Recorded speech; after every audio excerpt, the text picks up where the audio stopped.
Hello बच्चों, आज का हमारा ये क्वेश्चन है, ये जेई के अंदर 2013 में और एनडी के अंदर 2017 में पूछा गया है।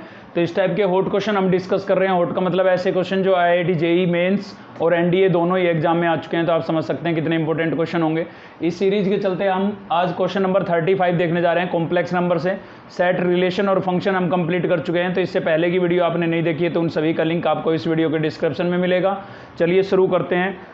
देखिए ध्यान से इस क्वेश्चन को पहले आगे कंटिन्यू करने से पहले हम एक टॉपिक पढ़ लेते हैं, लॉगरिथम ऑफ कॉम्प्लेक्स नंबर। ठीक है, क्योंकि इसमें लॉगरिथम का यूज होगा। तो मैं आपको सारी डिटेल बता देता हूँ, बेसिक कि किसी भी कॉम्प्लेक्स नंबर को हम कितने तरीके से रिप्रेजेंट कर सकते हैं। तो एक तो हम लिख सकते हैं x प्लस आइटा वाई, ये होती है हमारी कार्टेशियन फॉर्म। क्या होती है ये? कार्टेशियन फॉर्म होती है भाई। ठीक है, कॉम्प्लेक्स नंबर को ऐसे भी लिखा जा सकता है। दूसरा हम कॉम्प्लेक्स नंबर को लिख सकते हैं r cos theta plus iota sine theta. ठीक है, इसी को इसमें कन्वर्ट किया जा सकता है। तो इसको हम बोलते हैं पोलर फॉर्म। ये कन्वर्जन मैंने आपको पहले कराया है। ठीक है, तो पोलर फॉर्म, इसको क्या बोलेंगे? Polar form. दूसरी जो होती है वो होती है आपकी z equals to mod of z e raise to power i theta. इसको हम बोलते हैं यूलर्स फॉर्म। ठीक है, ये कौन सी होती है? यूलर्स फॉर्म होती है आपकी।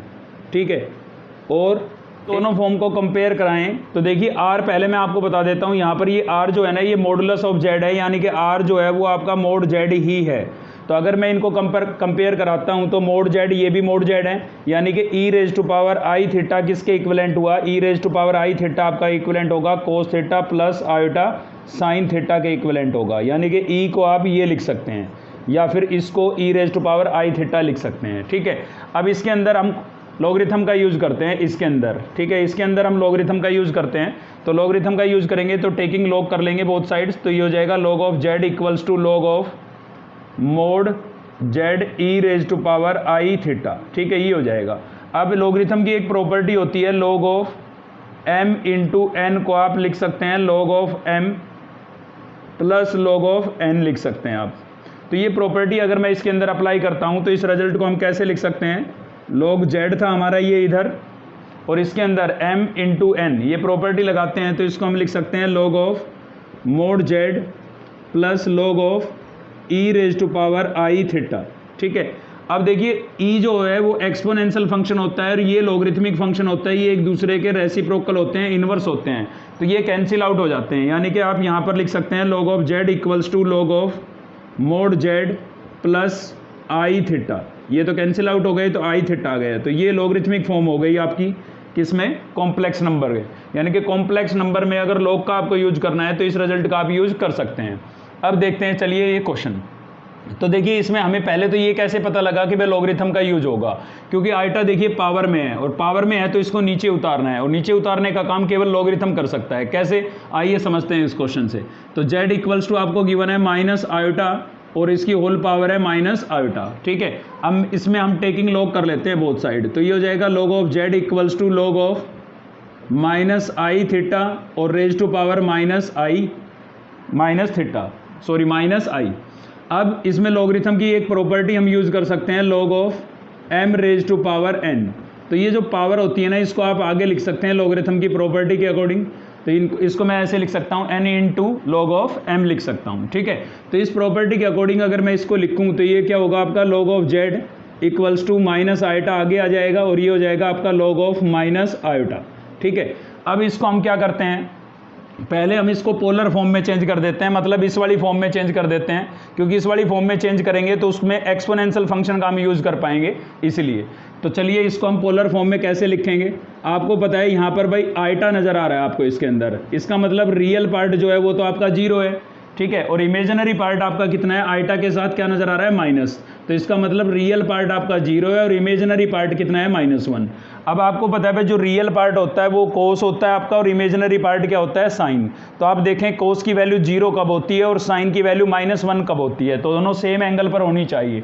तो कोस की वैल्यू जो 0 होगी वो 90 पर होगी, यानी कि π/2 पर होगी, और कोस की वैल्यू जो आपकी -1 होगी वो कब होगी? साइन माइनस π/2 पर होगी। ठीक है, अब मुझे तो ये एंगल सेम रखने हैं, तो यहाँ पर मैं नेगेटिव साइन भी यूज कर सकता हूँ, क्योंकि आपको पता है cos minus theta equals to cos theta होता है। यानी कि 0 को आप क्या लिख सकते हैं? 0 को आप लिख सकते हैं कोस माइनस π/2, क्योंकि इसकी वैल्यू भी 0 रहेगी। क्यों रहेगी जीरो भाई? Cos minus theta equals to क्या होता है? कोस थीटा होता है, ठीक है, इसलिए तो नेगेटिव लगाएंगे तब भी जीरो, नेगेटिव नहीं लगाएंगे तब भी जीरो। और इधर sine minus pi by two की वैल्यू कितनी रहेगी? -1। तो इसका यूज करके हम इस माइनस आइटा को किस में लिख सकते हैं? पोलर फॉर्म में लिख सकते हैं। तो माइनस आइटा को मैं क्या लिख देता हूँ? कोस minus pi by two plus iota sign minus pi by to. ये मैंने इसको पोलर फॉर्म में लिख दिया है। अब आप सोच रहे होंगे कि यहाँ पर ये आर जो है वो दिखाई नहीं दे रहा है आपको। तो आर देखिए, यहाँ पर इसका आप मॉडुलस निकालेंगे तो मॉडुलस कितना आएगा? 1 आएगा आपका। और 1 इंटू में लिखना जरूरी नहीं है, इसलिए आपको आर की वैल्यू जो है वो 1 है, इसलिए हमने शो नहीं की, क्योंकि 1 तो इंटू में लिखना कोई ज़रूरी नहीं है, ठीक है। अब इसके अंदर हम यूज करेंगे अपनी कौन सी फॉर्म का? यूलर्स फॉर्म का यूज करेंगे, इसका यूज करेंगे। तो इसको मैं कैसे लिख सकता हूँ? इसको मैं लिख सकता हूँ log ऑफ z। क्यों यूज कर रहे हैं इसका? क्योंकि एक्सपोनेंशियल फंक्शन आ जाएगा, और एक्सपोनेंशियल फंक्शन आ जाएगा तो लॉगरिथमिक फंक्शन कैंसिल आउट हो जाएगा। सॉरी, यहाँ पर log और था, log लिखना भूल गए हम, ठीक है। तो माइनस आयोटा और log है आपका ये। और इसको मैं कैसे लिख सकता हूँ? इसको लिख सकता हूँ मैं e raise to power minus i pi by two, ठीक है, ये लिख दिया मैंने। कैसे? देखिए, यहाँ पर आपका था थीटा, आपका यहाँ पर थीटा था, इसलिए यहाँ थीटा लिखा हुआ है। अब हमारे क्वेश्चन में थीटा आपका है माइनस पाई बाई टू, तो यहाँ पर मैं माइनस पाई बाई टू लिखूंगा तो क्या लिख दूंगा? E raise to power minus iota pi by two. अब ये मोड जेड कहाँ गया? तो मोड जेड की वैल्यू कितनी थी? 1। अभी मैंने पीछे एक्सप्लेन की, मोड जेड की वैल्यू कितनी थी? 1 थी। मॉडुलस कितना होता है हमारा? 1 होता है, मतलब इस वाले केस में 1 होगा आपका मॉडुलस, ठीक है। इसका मॉडुलस निकालेंगे आप तो कितना आएगा? 1। तो 1 इंटू में लिखना जरूरी नहीं था, इसलिए हमने नहीं लिखा, ठीक है। अब आगे इसको जब हम सोल्व करेंगे तो कैसे करेंगे? तो ये तो हो गया आपका log जेड, और यहाँ पर हो जाएगा भाई माइनस आयोटा। और देखिए, log से एंटी log क्या हो जाता है? कैंसिल। ये एक्सपोनेंशियल फंक्शन लॉगरिथम से कैंसिल हो जाता है, तो यहाँ से रिजल्ट बचेगा आपका minus iota pi by to बच जाएगा, ठीक है। अब इसको आप लिख सकते हैं log of z equals to minus minus plus हो जाएगा, पाई बाई टू मैंने पहले लिख दिया है, आइटा इंटू आइटा को मैं आइटा स्क्वायर लिख सकता हूँ। आइटा स्क्वायर की वैल्यू आपको पता है, तो यहाँ पर आइटा स्क्वायर की वैल्यू अगर मैं सब्स्टिट्यूट करूँ तो फाइनल कितना आएगा? माइनस पाई बाई टू आ जाएगा। यानी कि log z की जो वैल्यू है वो आपके पास कितनी आ गई? यहाँ पर लिख देता हूँ मैं, log z की वैल्यू आपके पास फाइनल कितनी आ गई है?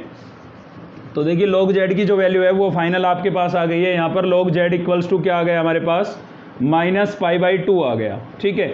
लेकिन हमने तो गिवन क्वेश्चन को z के इक्वलेंट लेट किया था, मतलब हमें तो z की वैल्यू निकालनी है, log z की नहीं।